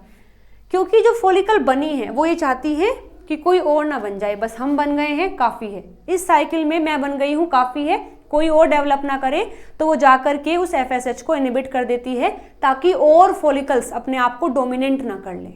ओके, चलिए तो सेकेंड फेज अपनी कंप्लीट हो गई है। अब आई है, इसको थर्ड फेज बोल सकते हैं, दैट इज ओव्यूलेटरी फेज। और अगर हम 28 डेज की साइकिल लगाते हैं तो 14th डेज पर ओव्यूलेशन होता है, ठीक है। सो 14 डेज पर क्या होगा, ओव्यूलेटरी फेज चलेगा। Follicular size increase at 13th day. 13th day पर फॉलिकुलर का साइज पूरा इंक्रीज हो गया है due to the estrogen level at peak. और यहाँ पर इस दौरान एस्ट्रोजन का जो लेवल है वो भी कहाँ है, पीक पर है, बिल्कुल पीक पर है। These estrogen stimulate hypothalamus to release the GnRH. This GnRH stimulate anterior pituitary to release the LH. Rapid secretion of LH leading to its maximum level during the mid-cycle called LH surge induce rupture of Graafian follicles leading to the ovulation. अब देखो यहाँ पर हुआ क्या है कि follicular का size 13th day पर पूरा ग्रेफिन फॉलिकल बन गया है, साइज पूरा एक्सीड कर गया है। उस टाइम पर एस्ट्रोजन का लेवल क्या होता है, बिल्कुल पीक पर होता है, क्योंकि ग्रेफियन फॉलिकल बहुत सारा एस्ट्रोजन रिलीज करता है। तो यहाँ एस्ट्रोजन का लेवल किस पर है, बिल्कुल पीक पर है। ये जाकर के GnRH को स्टिमुलेट करता है कि तुम LH को रिलीज करो। तो यहाँ LH रिलीज होता है और LH FSH पहले से रिलीज हो रहे थे, तो ये दोनों मिलकर के वहाँ LH सर्ज कर देते हैं, जिससे कि ओव्यूलेशन अकर होता है, जिससे कि जो ग्रेफिन फॉलिकल है वो रप्चर हो जाता है और वहाँ से एग रिलीज हो जाता है। ठीक है। अब यहाँ एक बात थोड़ी सी कॉन्ट्राडिक्टरी हो गई है। मैंने तुम्हें बताया था अभी कि जो एस्ट्रोजन होता है वो जाकर के FSH को बनने से मना करता है और साथ साथ जो GnRH है उसको भी रोकता है। ठीक है। अब देखो यहां होगा क्या, इस डायग्राम को समझो एक बार। हाइपोथैलेमस है, GnRH बनाता है, एंटीरियर पिट्यूटरी पर एक्ट करता है, जिससे FSH बनता है, LH बनता है। FSH आकर के ओवरी में फॉलिकल के साइज को बढ़वाता है, जिससे जो थीका, और LH क्या करता है, थीका को स्टिमुलेट करता है कि वो एंड्रोजन बनाए। एंड्रोजन जाता है फिर फॉलिकुलर सेल में, जिससे कि एस्ट्रोजन बनता है। ये एस्ट्रोजन जाता है यूट्रस में ताकि एंडोमेट्रियम बन जाए। साथ साथ ये एस्ट्रोजन नेगेटिव फीडबैक देता है हाइपोथैलेमस को कि और FSH रिलीज नहीं करना है। ये कब तक होता है, ये चलता है 13th डे तक। जब से एस्ट्रोजन बनना स्टार्ट होता है ना, तभी से ही वो हाइपोथैलेमस को नेगेटिव फीडबैक देता रहता है। साथ साथ यहाँ ये जो FSH बना है इसको भी फीडबैक देगा नेगेटिव। लेकिन जैसे ही 14th डे आता है, उस दौरान हाइपोथैलेमस को ये एस्ट्रोजन पॉजिटिव फीडबैक देना स्टार्ट कर देता है, क्योंकि अब इसकी हेल्प की रिक्वायरमेंट है। ठीक है। सो ऐसा बोलते हैं कि जब तक एस्ट्रोजन का लेवल इंक्रीज हो रहा होता है, मतलब वो अपनी पीक पर नहीं है, साइज उसका बढ़ रहा है, तब तक तो वो हाइपोथैलेमस को नेगेटिव फीडबैक देगा। लेकिन जैसे ही एस्ट्रोजन बिल्कुल पीक पर आ जाएगा, उस दौरान वो हाइपोथैलेमस को पॉजिटिव फीडबैक देता है कि अब तुम FSH और LH को फॉर्म कर सकते हो। ठीक है। तो देखो डे 12 और 14 जब ओव्यूलेशन के चांस होते हैं, उस दौरान ये एस्ट्रोजन पॉजिटिव फीडबैक देता है एंटीरियर पिट्यूटरी को भी और हाइपोथैलेमस को भी, और मोस्ट ऑफ साइकिल में ये क्या करता है, नेगेटिव फीडबैक देता है। आई होप ये बात क्लियर हो गई है। देखो इसमें कुछ ऐसे बताया गया है कि एस्ट्रोजन ने बढ़ना स्टार्ट किया है, बढ़ रहा है, ऐसे मैक्सिमम पीक यहां तक मानो आ सकती है, तो ये बढ़ रहा है एस्ट्रोजन, ऐसे ऐसे ऐसे पीक आ गई है। तो यहां से लगा करके यहां तक एस्ट्रोजन नेगेटिव फीडबैक देता है GnRH के लिए भी, FSH के लिए भी। लेकिन जैसे ही एक बार पीक पे आया, पीक पे आने के बाद ये ही एस्ट्रोजन पॉजिटिव फीडबैक देना स्टार्ट कर देता है GnRH के लिए भी, फिर FSH के लिए भी और LH के लिए भी। और ये जो LH बना है ये आकर के फिर ओव्यूलेशन करवाता है। ठीक है। जैसे इस डायग्राम में भी हमने देखा है कि एस्ट्रोजन का लेवल बिल्कुल इंक्रीज हो जाता है, तब जाकर के वो GnRH को पॉजिटिव फीडबैक देता है। फिर वहाँ LH बनता है, उसका सर्ज यानी कि बहुत हाई अमाउंट में LH रहता है, और जिससे कि ओव्यूलेशन होता है। ठीक है। तो हमें कुछ ऐसी पीक मिलती है दोनों की कि जैसे एस्ट्रोजन हाई पर है तो वहाँ LH भी हाई हो जाता है और FSH की पीक भी हमें ऐसे मिलती है, ये LH और ये FSH। यहाँ पर भी जो SH है वो थोड़ा कम रह जाता है। क्यों? क्योंकि जैसे ही एक बार एस्ट्रोजन पॉजिटिव फीडबैक देता है GnRH को, क्यों दे रहा है? ताकि भाई तुम LH रिलीज करो, लेकिन साथ में FSH भी रिलीज होगा। बात समझ रहे हो? जैसे एस्ट्रोजन क्या चाहता है, GnRH को उसने स्टिमुलेट कर दिया है कि तुम LH रिलीज करो, क्योंकि LH क्या करवाएगा? ओव्यूलेशन करवाएगा। लेकिन हमें पता है कि जैसे ही GnRH एक्ट करता है पिट्यूटरी पर, तो वहां LH तो आता है, साथ में FSH भी आएगा। ठीक है। सो FSH ये नहीं चाहता है कि आए, तो अगेन जहां से एस्ट्रोजन आ रहा है इस फोलिकल से, जो ग्राफियन फोलिकल है, उसमें भी जो जीसी सेल होते हैं वो अगेन इनिबिन को बनाते हैं और ये इनिबिन फिर जाकर के एफएसएच को रोकता है, लेकिन एलएच को नहीं रोकता, एफएसएच को रोकता रहेगा।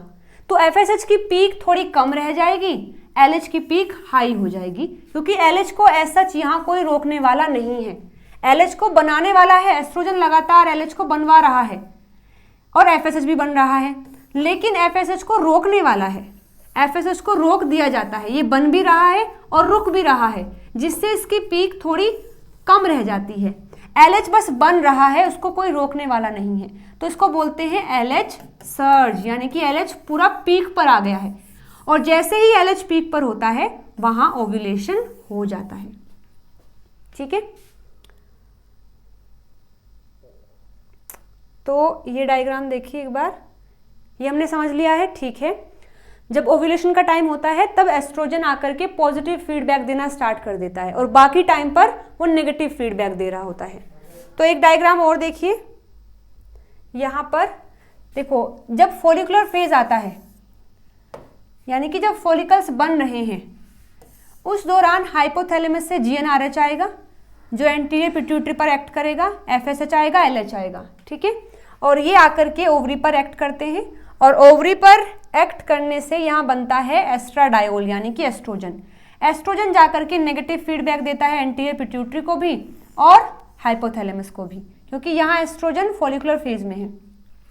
जैसे मिड साइकिल आती है तो ये प्रोसीजर साथ में चल रहा है, ओवरी फिर से रिलीज करती है एस्ट्रोजन को, लेकिन ये एस्ट्रोजन अब की बार नेगेटिव नहीं पॉजिटिव फीडबैक देगा ताकि एलएच फॉर्म होता रहे।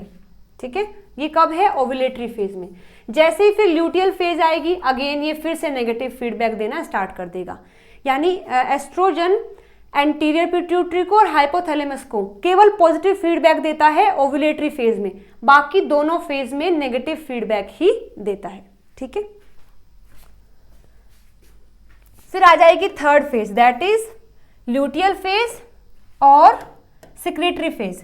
ये चलता है ओवरी में, ये चलता है यूट्रस में, बट दोनों सेम टाइम पर चल रहे हैं, दैट इज 15 से 28। So the ruptured follicle change into corpus luteum in the ovary. LH acts on the corpus luteum. ठीक है, रप्चर्ड फॉलिकल जो है वो चेंज हो जाती है कॉर्पस ल्यूटियम में। क्यों? क्योंकि वहां LH उस पर एक्ट कर रहा है, क्योंकि इस दौरान LH बिल्कुल पीक पर है, LH सर्ज हुआ था, ओव्यूलेशन हुआ था, तो LH का अमाउंट वहां ज्यादा है। सो ये LH इस रप्चर्ड फॉलिकल पर एक्ट करके उसको कॉर्पस ल्यूटियम में कन्वर्ट करवा देता है और कॉर्पस ल्यूटियम सिंथेसाइज करती है, सिक्रीट करती है प्रोजेस्टेरोन को, जो कि जरूरी होता है एंडोमेट्रियम को मेंटेन करने के लिए। अब तक तो एंडोमेट्रियम केवल बन रही थी, अब उसको मेंटेन करने की बारी है, तो अब यहाँ प्रोजेस्टेरोन आएगा। The endometrium thickness further and there gland secrete a fluid into uterus.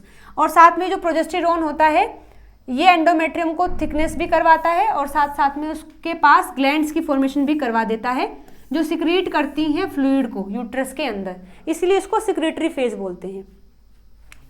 LH also cause ruptured follicle to ल्यूटिनाइज्ड।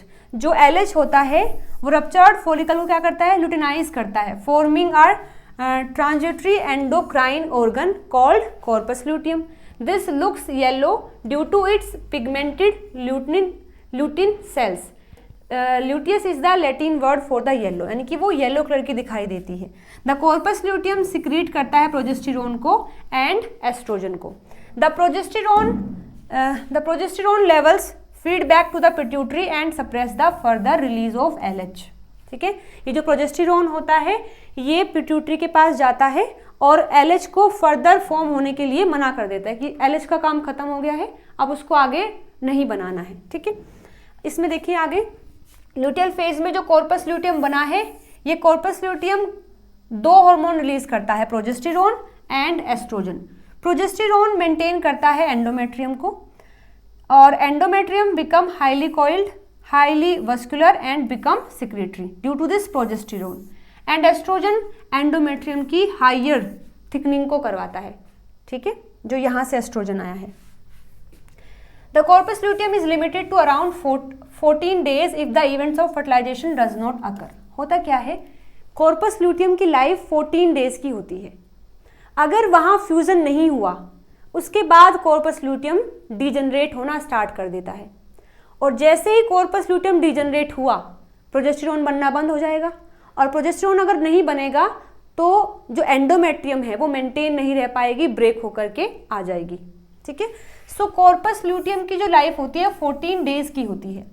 यदि फर्टिलाइजेशन हो गया, फ्यूजन अगर हो गया, तो कॉर्पस ल्यूटियम को परसिस्ट मतलब कि मेंटेन किया जाता है बाय द HCG हार्मोन, यानी कि ह्यूमन कोरोनिक गोनेडोट्रोपिन हार्मोन जो होता है, जो कि आगे जाकर के जो ब्लास्टोसिस्ट होता है जो इम्प्लांट करता है वो रिलीज करता है, ताकि यहाँ पर कॉर्पस ल्यूटियम मेंटेन रहे।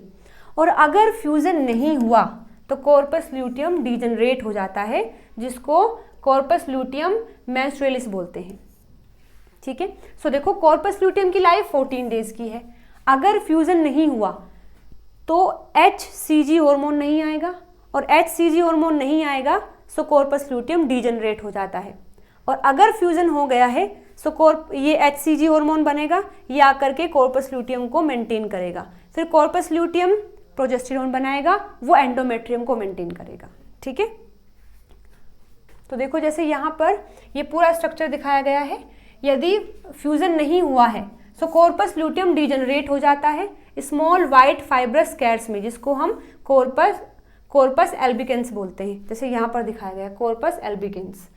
The resulting decline in progesterone and to some extent estrogen levels precipitate maturation. देखो जैसे ये पूरा स्ट्रक्चर है, यहाँ पर प्राइमरी फॉलिकल है, ये secondary follicle, tertiary follicle, Graafian follicle है। यहाँ पर रप्चर होकर के ओवम बाहर आ गया है, फिर ये कन्वर्ट हो गया है कॉर्पस ल्यूटियम में। ये 14 डेज तक सर्वाइव करेगा, पूरा डेवलप्ड हो जाता है। लेकिन अगर 14 डेज के बाद HCG हार्मोन आकर के इसको मेंटेन नहीं करता है तो ये ब्रेक डाउन डिजनरेट हो जाता है, जिसको कॉर्पस एल्बिकेंस बोलते हैं। ठीक है, सो अब आएगी फर्स्ट मेंस्ट्रुअल फेज। अब तक हमने देखा कि यहाँ एग की फॉर्मेशन हो गई है, रिलीज भी हो गया है, कॉर्पस ल्यूटियम भी बन गया है, और साथ में जो एंडोमेट्रियम है वो फॉर्म भी हो गई है, सेक्रेटरी भी हो गई है। लेकिन अब कॉर्पस ल्यूटियम खुद को सर्वाइव नहीं कर पा रहा है, सो प्रोजेस्टेरोन नहीं बनेगा। प्रोजेस्टेरोन नहीं बनेगा तो जिसकी वजह से जो एंडोमेट्रियम है वो ब्रेक हो जाएगी। सो मेंस्ट्रुअल फेज फिर आता है जो कि 1 से 5 डेज का होता है। Corpus luteum lives for the 14 days after ovulation. Ovulation के बाद 14 डेज तक कॉर्पस ल्यूटियम अपने आप को मेंटेन करता है। After 14 days corpus luteum become degenerate. Now there is no progesterone to maintain the endometrium. Finally endometrium break and come out from the vagina. Start menstrual phase, जिसमें कि 50 से 150 ml blood का loss होता है। Increase level, यहीं पर जो prostaglandin होता है उसका लेवल भी इंक्रीज हो जाता है, ताकि जितना भी वो क्या करता है, प्रोस्टाग्लैंडिन एक तरीके से यूट्रस को बिल्कुल ऐसे निचोड़ देता है, ताकि जितना भी वहाँ पर एंडोमेट्रियम है वो सारा बॉडी से बाहर आ जाए, क्योंकि थोड़ा बहुत भी अगर बचेगा तो वो इन्फेक्शन कोज कर सकता है। सो इसी टाइम पर जो प्रोस्टाग्लैंडिन हार्मोन होता है उसका लेवल बढ़ जाता है, जो कि यूट्रस को कॉन्ट्रैक्ट करवाता है प्रॉपर मेंसेस होने के लिए। ठीक है, सो यदि फ्यूजन नहीं हुआ है, corpus luteum undergo degeneration and this cause disintegration of endometrium leading to the maturation. जैसे देखिए यहाँ पर ये एंडोमेट्रियम फुल्ली फॉर्म हो गई थी, लेकिन कॉर्पस ल्यूटियम अपने आप को मेंटेन नहीं कर पाया। अब कॉर्पस ल्यूटियम नहीं है सो प्रोजेस्टेरोन नहीं है, प्रोजेस्टेरोन अगर नहीं है सो ये मेंटेन नहीं कर पाएगी खुद को, और ये ब्रेक होकर के बॉडी से बाहर आ जाती है। इसी को बोलते हैं मेंस्ट्रुअल फेज, जो कि 1 से 5 डेज तक होता है। ठीक है, so the decline in the estrogen level feed back to the pituitary gland and there is corresponding increase in FSH to being the cycle all over again. यानी कि एस्ट्रोजन का लेवल यहाँ पर क्या हो गया, अब वीक हो गया है, कम हो गया है, क्योंकि एस्ट्रोजन किसने बनाया था, फॉलिकल ने। अब फॉलिकल कन्वर्ट हो गई है कॉर्पस ल्यूटियम में, यानी कि ये तो एस्ट्रोजन नहीं बनाएगी। कॉर्पस ल्यूटियम में भी थोड़ा सा एस्ट्रोजन बना था और प्रोजेस्टेरोन बना था, अब ये भी डिजेनरेट हो गया तो ये भी नहीं बना है, यानी ओवरऑल बॉडी के अंदर एस्ट्रोजन का लेवल बिल्कुल डिक्रीज हो गया है। और हमें पता है कि एस्ट्रोजन जाकर के FSH को इनहिबिट कर रहा था कि वो ना फॉर्म हो, लेकिन अब एस्ट्रोजन नहीं है, सो FSH फॉर्म होगा और एक नई साइकिल फिर से स्टार्ट हो जाएगी। FSH आएगा, फिर फॉलिकल्स बनेंगी, एस्ट्रोजन आएगा, एंडोमेट्रियम बनेगी, फिर वो सिक्रेटरी हो जाएंगी, फिर वहाँ पर अगर फ्यूजन नहीं हुआ तो वो ब्रेक हो जाएगी। ठीक है, तो ये सारी प्रोसेस चलती रहेगी फिर से। सो ओव्यूलेशन हमने पढ़ा है क्या है, रिलीज ऑफ ओवम, ओवम का रिलीज होना। अब मुझे बताओ इन दोनों में से कौन सा करेक्ट है। फर्स्ट कहता है ovulation typically occur around 14 days before the start of menstrual period, और सेकंड क्या कहता है कि ovulation typically occur around 14 days after the start of menstrual period. कौन सा स्टेटमेंट सही है? ओव्यूलेशन क्या है? Release of ovum. अगर 28 डेज की साइकिल है तो हम मानते हैं कि 14th डे पर ओव्यूलेशन होता है। So ovulation typically occur around 14 days before the start of menstrual period, यानी कि जैसे ये मेंस्ट्रुअल साइकिल का फर्स्ट डे है, सो इसके 14 डेज पहले ओव्यूलेशन हुआ है अगर मैं लास्ट साइकिल की बात करूं, और एक ये कह रहा है कि मेंस्ट्रुअल साइकिल स्टार्ट हो गई है, इसके 14 डेज पर ओव्यूलेशन होगा। तो कौन सी बात सही है? कौन सी बात सही है?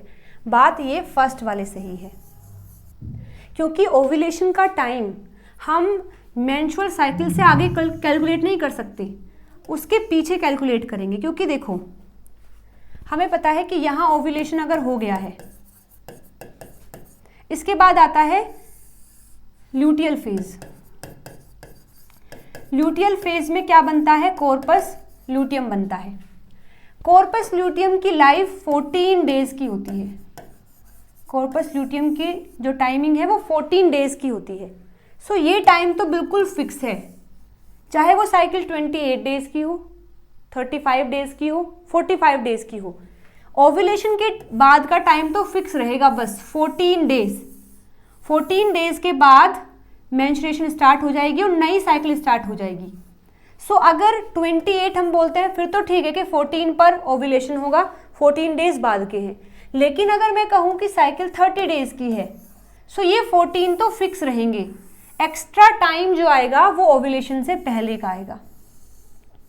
ठीक है, तो हम ये कैसे निकालते हैं कि 30 डे की साइकिल है, 14 को माइनस कर दो, यानी कि ये डेज माइनस कर दो, जो भी आंसर आएगा उस दिन पर ओव्यूलेशन होगा।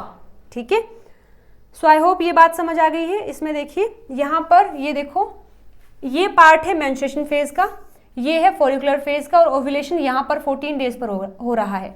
अगर मैं कहती हूँ 28 डेज की साइकिल है, सो 28 डेज में तो बिल्कुल फिक्स है कि 14 डे पर ओव्यूलेशन होगा, लास्ट के 14 डेज रहेंगे। अगर साइकिल 26 डेज की हो जाती है तो बाद के ये 14 डेज तो फिक्स रहेंगे, वेरिएशन यहाँ आएगा, ये वाला फेज कम हो जाएगा। अगर साइकिल 28 डेज से कम की है तो ये टाइम कम होगा, ये तो फिक्स रहेगा। अगर साइकिल 30 डेज की है अभी भी ये टाइम फिक्स रहेगा, 14 डेज, टाइम वेरी करेगा यहाँ पर। सो अगर साइकिल कम दिनों की है तो ये फेज कम है, अगर साइकिल को टाइम ज़्यादा लग रहा है तो ये वाला फेज टाइम ज़्यादा ले रहा है, और अगर 28 डेज की है तो यहाँ और यहाँ इक्वल रहेगा। ठीक है, सो ओव्यूलेशन निकालने के लिए हम करते क्या है, ओव्यूलेशन निकालने के लिए हम उसमें से 14 माइनस कर देते हैं। जैसे 28 डेज की है तो ओव्यूलेशन कब होगा? 14 डेज पर। 35 की है, 35 माइनस 14, ये 14 डेज कौन से हैं? ल्यूटियल फेज वाले, तो यहाँ पर तुम निकाल पाओगे। अगर 21 की है तो माइनस कर दो 14, ये डेज तुम निकाल पाओगे कि ओव्यूलेशन किस डे पर होगा। ठीक है, तो यहाँ पर देखिए ओवेरियन हार्मोन, ये पिट्यूटरी हार्मोन दिखाए हैं। ओवेरियन हार्मोन में क्या होगा कि जो एस्ट्रोजन है वो पहले बिल्कुल पीक पर रहेगा, कब तक? 12-13 डेज तक। और प्रोजेस्टेरॉन कब पीक पर रहेगा? जब ल्यूटियल फेज आती है। ल्यूटियल फेज आती है यहाँ पर 16 के बाद, और जब वो रिलीज करती है प्रोजेस्टेरॉन, तो फिर ये क्या करेगा? प्रोजेस्टेरॉन यहाँ पीक पर आएगा, एस्ट्रोजन यहाँ रहेगा पीक पर बिफोर ओव्यूलेशन, और प्रोजेस्टेरॉन यहाँ रहेगा पीक पर आफ्टर ओव्यूलेशन, क्योंकि ओव्यूलेशन के बाद बनता है कॉर्पस ल्यूटियम, वो रिलीज करता है प्रोजेस्टेरॉन, तो उसकी पीक यहाँ आएगी। और एस्ट्रोजन रिलीज करती हैं फॉलिकल्स, जो कि ओव्यूलेशन से पहले बनती हैं, तो एस्ट्रोजन का पीक यहाँ आएगा। ऐसे बात करें पिट्यूटरी हार्मोन की, तो थोड़ा सा पहले यहाँ इंक्रीमेंट होगा, क्योंकि इस दौरान फॉलिकल की फॉर्मेशन होती है, तो ये हाइपर रहेगा, लेकिन इसके बाद फिर ये कम हो जाएगा, क्योंकि एस्ट्रोजन भी इसको रोक रहा है और इनिबिन भी रोक रहा है, तो फिर ये डाउन पे आ जाता है। जैसे ही ओव्यूलेशन का टाइम आता है तो ये एस्ट्रोजन फिर से रिलीज करता है, मतलब रिलीज करवाता है LH FSH, तो LH पीक पर रहेगा, LH सर्ज बोलेंगे, और एस्ट्रोजन जो FSH है वो कम पर रहेगा, क्योंकि यहाँ पर आकर इसको इनिबिन भी इनिबिट करता है, तो इसकी जो पीक है वो कम रह जाएगी, इसकी पीक हाई पर रहेगी। इसको LH सर्ज बोलते हैं, जिसमें कि ओव्यूलेशन होगा। ठीक है, ये ग्राफ भी जरूरी होते हैं याद करने के लिए। अब ये डायग्राम भी देखो, बिल्कुल आसान है। यहाँ 1 से 5 डेज पर मेंसेस हुआ, इस दौरान ये सारे हार्मोन बिल्कुल स्ट्रेट लाइन में है, बस जो LH है वो थोड़ा हाई रहेगा, FSH यहाँ तक तो बढ़ता है, लेकिन फिर इसको कम करवा दिया जाता है। ये कम यहाँ क्यों हुआ है? ड्यू टू इनहिबिन, इनहिबिन की वजह से ये यहाँ पर कम हो गया है। ठीक है, अब जैसे ही एस्ट्रोजन की बात करते हैं, तो यहाँ पर देखो ये फॉलिकल्स बन रही हैं, एस्ट्रोजन को हाई रिलीज कर देंगी और तो इसकी पीक आ जाएगी। प्रोजेस्टेरोन यहाँ पर कम रहेगा, कम रहेगा, कम रहेगा। कब तक कम रहेगा? जब तक यहाँ कॉर्पस ल्यूटियम नहीं बन जाता है। जैसे ही कॉर्पस ल्यूटियम बनता है, ये रिलीज करेगा प्रोजेस्टेरोन को, तो उसकी पीक यहाँ देखने को मिलेगी। साथ साथ में कॉर्पस ल्यूटियम एस्ट्रोजन को भी रिलीज करता है, तो एस्ट्रोजन यहाँ तो कम हो गया था, लेकिन ये फिर से पीक में आता है, क्योंकि कॉर्पस ल्यूटियम प्रोजेस्टेरोन को भी रिलीज करता है और एस्ट्रोजन को भी रिलीज करता है। ठीक है, यहीं पर अभी जो एस्ट्रोजन की पीक आई है, सो एंडोमेट्रियम अपने आप को फिर से ग्रो करना स्टार्ट कर देती है। जैसे ही प्रोजेस्टेरोन आता है, तो ये हाईली वस्कुलर, हाईली थिक और ग्लैंडुलर हो जाती है यहाँ तक। सेम एज यहाँ क्या चलेगा? FSH यहाँ कम हो गया था, LH अपने आप को बढ़ाता है, LH सर्ज आता है यहाँ पर, साथ साथ FSH भी बढ़ता है, लेकिन FSH अपने आप को इतना नहीं बढ़ा पाता, क्योंकि इसको रोकने के लिए इनिबिन आ जाता है, LH को रोकने के लिए कोई नहीं आता, तो इसका सर्ज रहेगा और ओव्यूलेशन देखो यहाँ हो जाएगा। उसके बाद फिर ये कम हो जाते हैं साइकिल में, फिर बढ़ते हैं जब नई साइकिल आती है, तो इसका ब्रेक होना is the beginning of new cycle. आगे देखिए, इस डायग्राम में बिल्कुल सेम दिखाया गया है। एस्ट्रोजन का पीक यहाँ ओव्यूलेशन से पहले, प्रोजेस्टेरोन का पीक ओव्यूलेशन के बाद।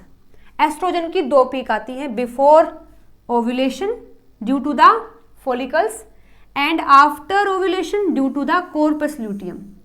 प्रोजेस्टेरोन की एक ही पीक आती है after ovulation due to the corpus luteum. FSH यहाँ बढ़ेगा, लेकिन फिर कम हो गया है ड्यू टू इनिबिन, कम रहता है, कम रहता है, यहाँ पर थोड़ा बढ़ता है, लेकिन इनिबिन फिर इसको कम कर देता है। इस तरीके से LH जो है यहाँ बढ़ता है, फिर अपने आप की पीक लेकर आता है, ताकि ओव्यूलेशन हो जाए और फिर डिक्रीज होकर के खत्म हो जाता है। ठीक है, ओके। सो अब बारी है क्वेश्चन प्रैक्टिस की, लेकिन गाइज मेरी क्लास है, अभी सारे स्टूडेंट बाहर बैठे हैं, सो मुझे क्लास यहीं एंड करनी पड़ेगी। आप इस लेक्चर को बिल्कुल अच्छे से पढ़ लें, समझ लें, जितने भी क्वेश्चन हैं इसके वो मैं आपको एक नेक्स्ट वीडियो में करवा दूंगी। हाँ, बहुत सारे क्वेश्चन मैं देखो लेकर के आई हूँ, लेकिन ये सारे क्वेश्चन जो हैं मैं एक अलग वीडियो में, यानी कि कल तुम्हें वीडियो प्रोवाइड कर दूंगी। जब तक आप क्या करना है, बस इस टॉपिक को जो हमने पढ़ा है उसको बिल्कुल अच्छे से पढ़ना है, ध्यान से याद कर लेना, कल हम क्वेश्चन प्रैक्टिस कर लेंगे। आज की वीडियो में इतना ही। कोई डाउट अगर अभी भी है तो कमेंट करके आप मुझसे पूछ सकते हैं। चलिए मिलते हैं अगले वीडियो में नए टॉपिक के साथ में। Till then bye bye, take care.